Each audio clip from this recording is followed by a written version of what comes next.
경호처 같은 경우에 보면은 지금 정말 뜨악한 기사들 많은데 그 사상무장도 시킨 거잖아요. 예를 들면 네. 김성훈 차장이 중앙일보 보도에 따르면은 경호처 간부들 모아놓고 좌파 간첩 잡는 유튜브 동영상 그거 유튜브 공유하고 보라고. 탄핵 이제 음. 관련된 탄핵안이 가결된 이후에는 네. 뭐 반대 서명 운동까지 시켰다는 거 그러니까요. 아니겠습니까 예. 지금? 그러니까 지금 김성훈을 걷어내지 않고 경호처 정상화는 기대할 수가 없습니다. 그리고 제가 경호처 취재할 때 가장 많이 들었던 얘기 중에 하나는 그 소위 이제 김건희 라인을 붙잡고 그리고 이제 용현파를 자임하면서 차기 경호처장은 나다. 그러면서 끊임없이 이제 가스라이팅을 시켰다는 거예요. 이제 특히 이제 과부장급들의 중간 간부들한테 계속 그런 세뇌 같은 거를 시키면서 윤이 돌아온다. 그때는 너희들 줄 잘 서라. 뭐 이런 얘기를 했다는 것이고.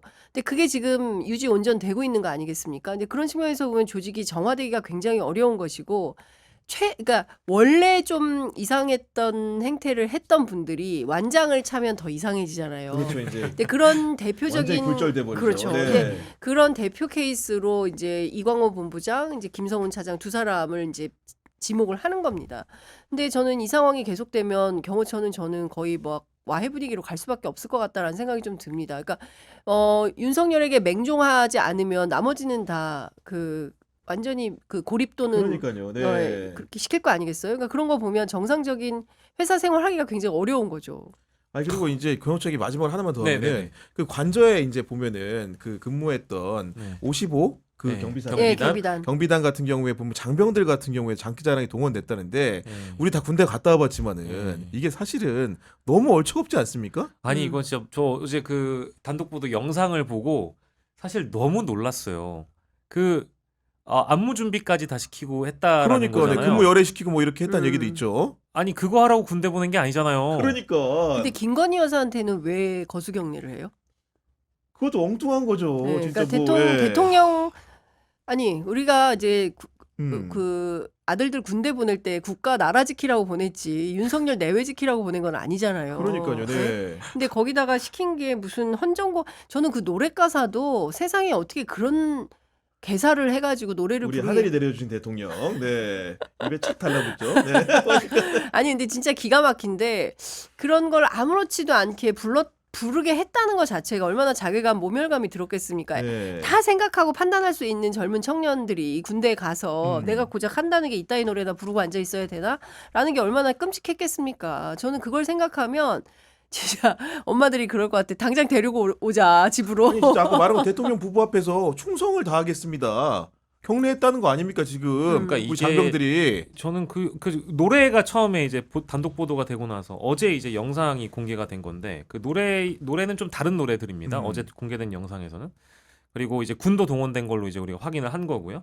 그러니까 이게 손바닥에 왕자를 쓰더니 지가 왕인 줄 알았나 봐요. 진짜로. 이게 민주주의 국가를 우리는 다 살고 있었는데 네. 경호처와 대통령실 내부는 전제군주제, 그러니까 왕정 시대를 그들끼리는 살고 있었던 것 같아요. 정말 매우 저는 심각함을 느끼고, 그러니까 저는 이걸 보고도 이런 영상이 나왔는데 어떻게 민주주의라는 체제 하에서 정당인으로서 대통령의 탈당을 요구하지 않는 거지?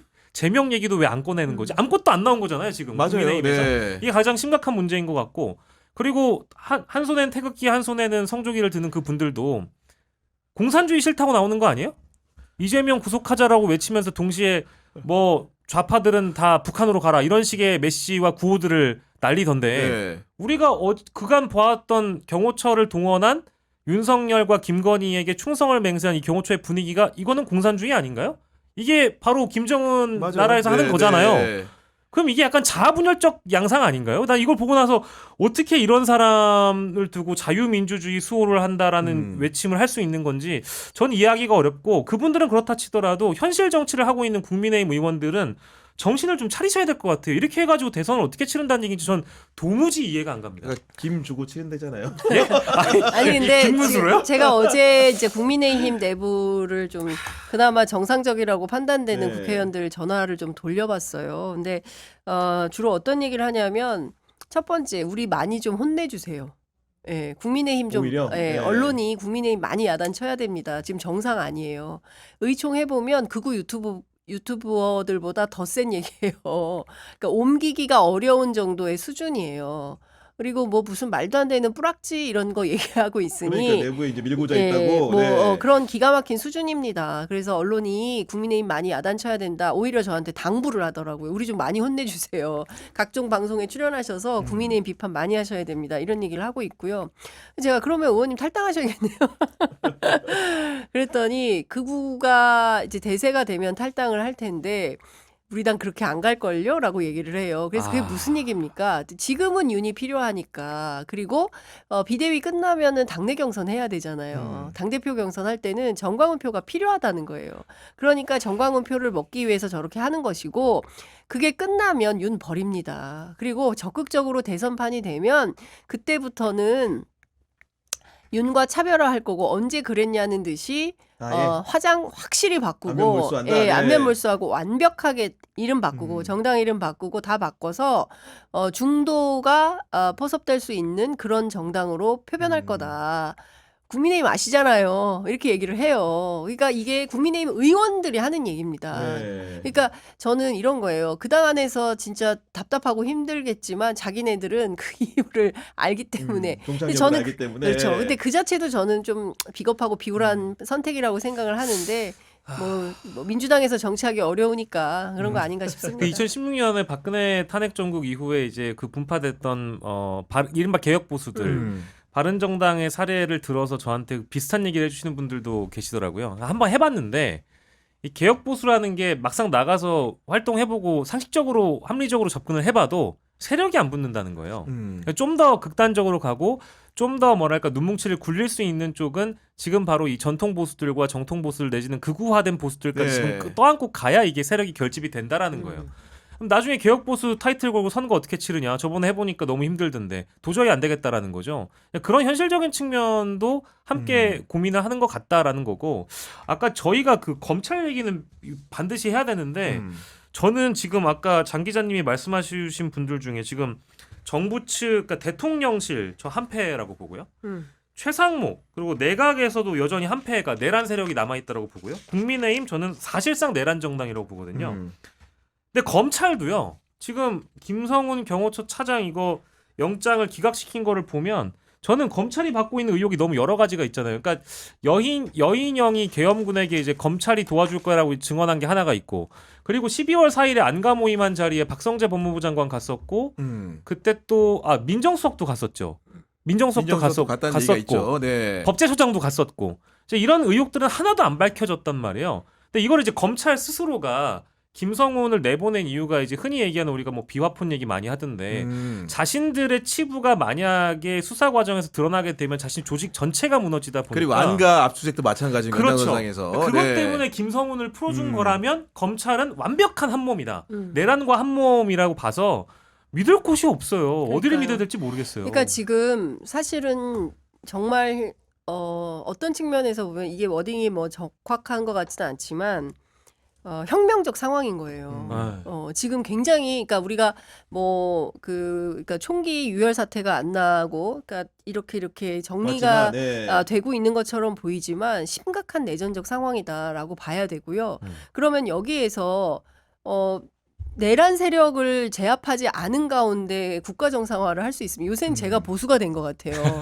제가 국법 질서 얘기하고 있고, 예, 그리고 법치주의 질서 잘 얘기하고, 지키자고 하시죠, 요즘. 예, 요새 네. 맨날 국법 질서 지켜야 된다고 얘기를 하고 있어요. 그러니까 네. 보수의 언어와 다름없는 이제 진보의 언어가 쓰이는 겁니다. 그렇기 때문에 지금은 진영의 문제가 아니라 상식 대 몰상식, 예, 그렇지 않습니까?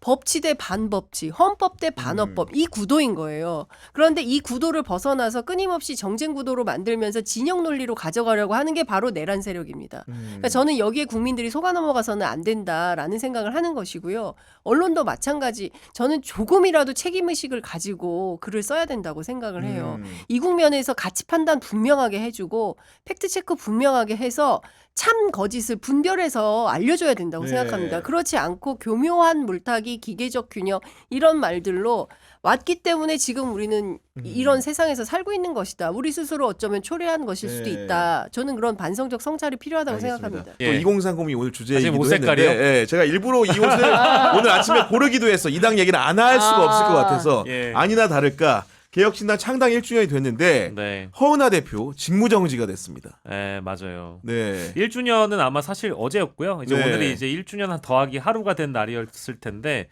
긴급 최고위원회의를 열었는데 당 대표하고 조대원 최고위원이 빠진 채 그 전상균, 이기인 그리고 저기 이주영, 천하람 이렇게 넷이서 의결을 한 거죠.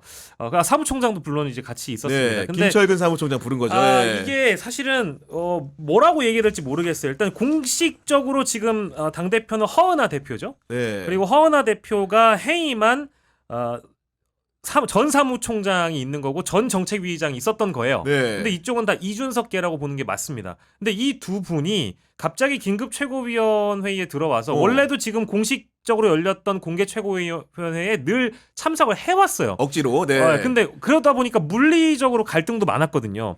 그럼 이제 이런 상황에 만약에 다음에 최고위원회의가 열리면 나는 오늘 이 당대표를 당원 소환제를 통해서 이제 끌어내리려고 하는 이 어떤 결정에 대해서 의사결정에 대해서 동의하지 않으니 나는 참석하겠다라고 해버리면 또 물리적인 갈등이 벌어질 수도 있는 거거든요. 그게 첫 번째 일단 우려가 되고 두 번째로는 이걸 이제 법적으로 가져갈 수밖에 없는 상황이 맞아요. 네. 되어버린 거거든요.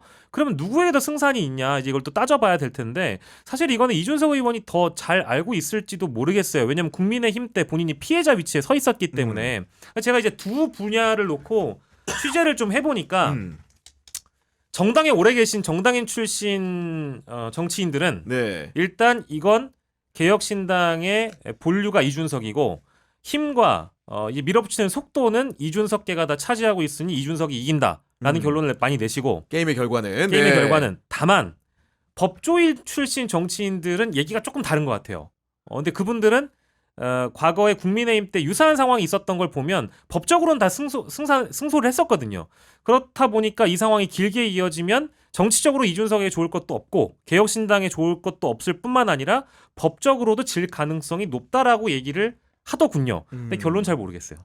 야, 근데 그 허은하 그 대표가 어떻게 올랐냐면은 자기네 페이스북에다가 윤석열에 맞섰던 이준석처럼 허은하도 부당한 사당화에 같은 방식으로 저항하겠다 이렇게 얘기합니다 지금. 예.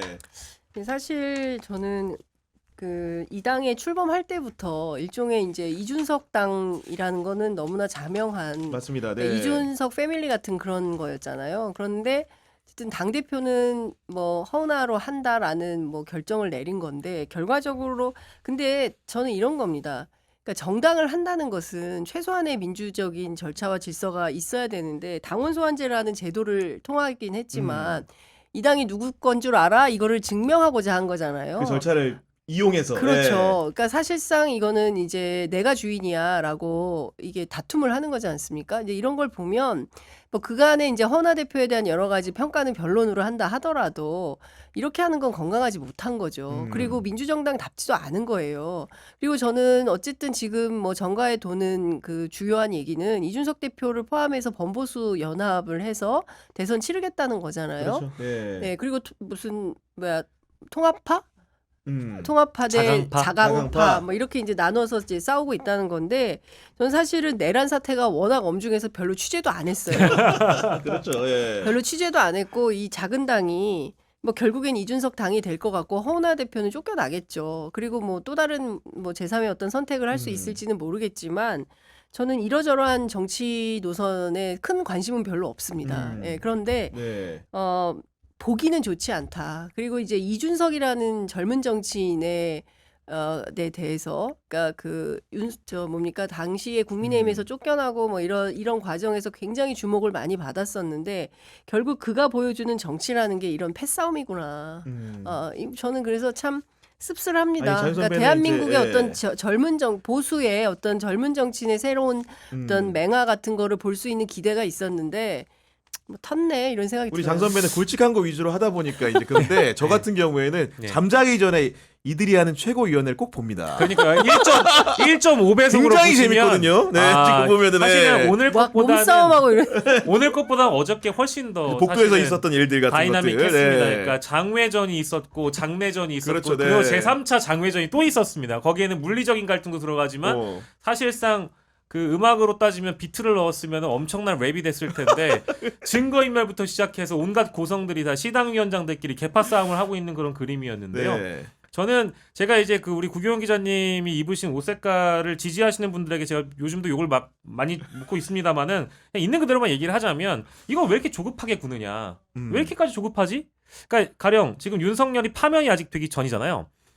민주당에서 이렇게까지 빠르게 조기 대선 구도로 들어가지도 않고 있고 국민의힘의 대선 주자들도 모르겠어요. 명태균 게이트 때문에 그런지 몰라도 그거에 연관되어 있는 대선 주자들은 빨리 어쨌든 출사표를 던지려는 움직임은 있습니다. 네. 근데 정치권 전반으로 우리가 시각을 넓게 보면 제일 빠른 사람이 이준석이거든요. 이거 왜 그럴까?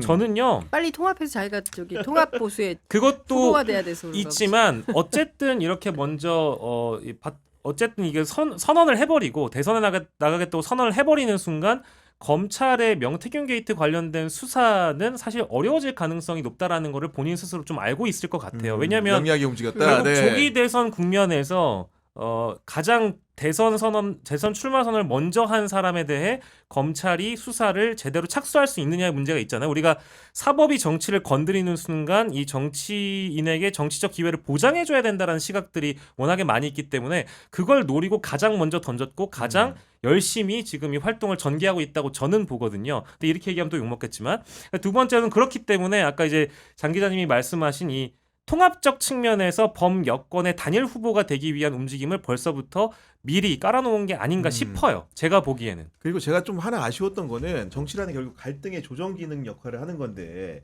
이준석도 개혁신당의 얼굴 마담이지만 그렇죠. 천하람 원내대표 같은 경우에도 그렇습니다. 나름대로 구력 있는 정치를 많이 보여주고 있는데 이 사람이 하는 역할이라는 게 고작 이준석의 명을 받들어 충성하는 거였나. 그러니까 똘마니 이런 비슷하게 게 좀 아쉬워요, 솔직히. 그러니까 저는 이제 천하람 변호사가 대구로 가지 않고 어디지 그 순천. 순천. 네. 예, 순천을 선택해서 내려가고 이제 그와 제가 이제 인터뷰 과정에서 수많은 얘기를 주고받으면서 상당한 어떤 신심이나 진정성이 있는 젊은 정치인이다라고 생각을 했는데 요새 하는 걸 보니까 이 완전히 그냥 뭡니까 이게? 그러니까, 그래서 저는 네. 이게 그러니까 젊은 보수 정치인에 대한 기대를 접었게 됐어요. 그러니까 그 동안에는 그래도 저쪽에는 이준석도 있고 천하람도 있고 신인규도 있고 뭐 이런데 민주당에는 젊은 정치인들이 잘 안 보인다 했는데 지금 이렇게 보니까 민주당 젊은 정치인들이 훨씬 낫다. 이렇게 추잡한 신인규는 꼴은 빼주시기 바랍니다. 신인규는 중도. 네. 알겠습니다. 네.